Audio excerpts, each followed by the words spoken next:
Good morning, everyone. My name is Manisha. I'm from Patiala. It's a city in Punjab.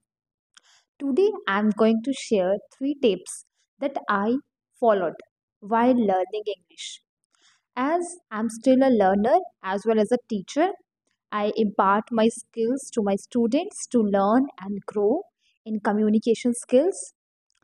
तो कुछ लोग यहाँ पे बिगनर भी होंगे, तो उनके लिए मैं सब कुछ हिंदी में भी और साथ के साथ इंग्लिश में भी बताना चाहूँगी, क्योंकि इम्पॉर्टेंट ये है कि आपको बात समझ में आए। लैंग्वेज मैटर नहीं करती, it's all about communication, right?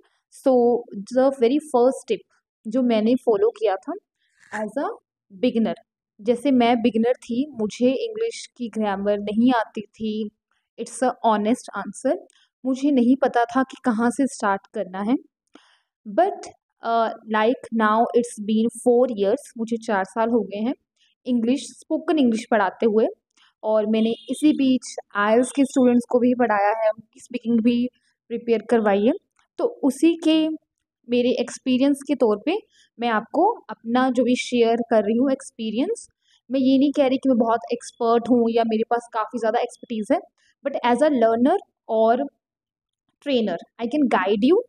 तो मैं पहला टिप आपको ये शेयर करूँगी, रीड अलाउड। अब ये रीड अलाउड क्या होता है? जैसे देखिए, हमें लैंग्वेज पढ़नी आती है, लिखनी भी आती है कुछ हद तक, जैसे हमने एकेडमिक्स में सीखा।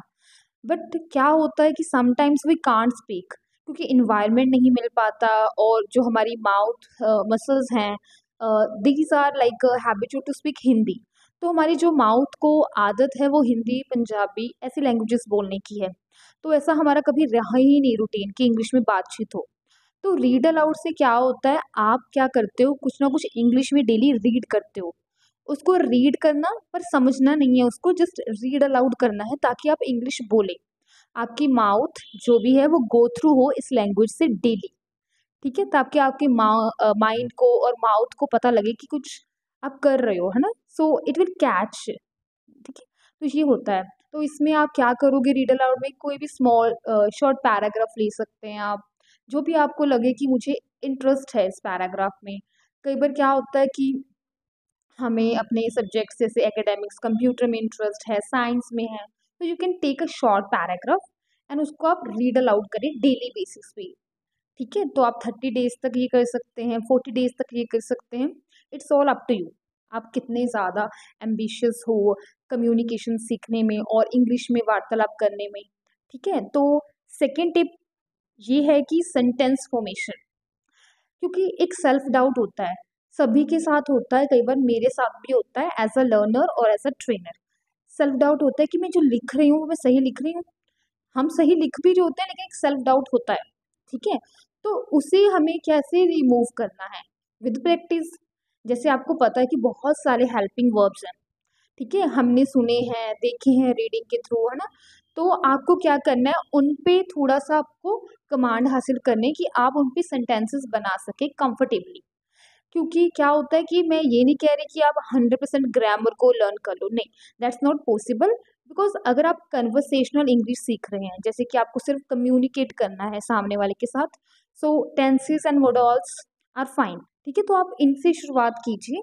जैसे-जैसे आपकी लैंग्वेज जर्नी आगे-आगे बढ़ेगी, आपको बहुत सारे कॉन्सेप्ट्स मिलेंगे, आपको आगे कंडीशनल्स भी आएँगे, पैसिव है, एक्टिव पैसिव है, उसके अलावा बहुत सारी चीज़ें हैं। बट स्टार्ट आपको एज अ बिगिनर ही करना होगा, कि आपको स्लोली स्लोली ही आगे प्रोग्रेस करना होगा। फॉर एग्जाम्पल, अगर आपको सीढ़ी चढ़ना है तो आप पहली पौड़ी ही चढ़ेंगे, आप सीधा 10वीं या फिर, है ना, ऐसे आगे नहीं बढ़ेंगे।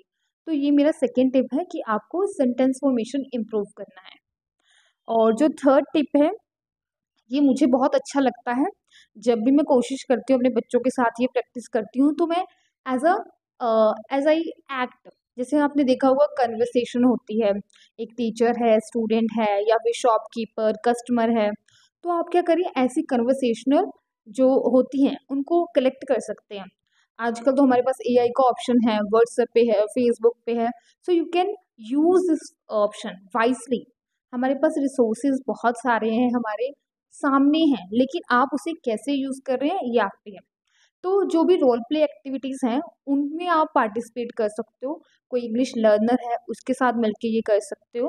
और कई बार क्या होता है आप ये किसी भी जैसे एआई के साथ प्रैक्टिस कर सकते हो, तो ये भी आपको बहुत ज़्यादा बेनिफिशियल लगेगा अगर आप इस पे करते हो प्रैक्टिस।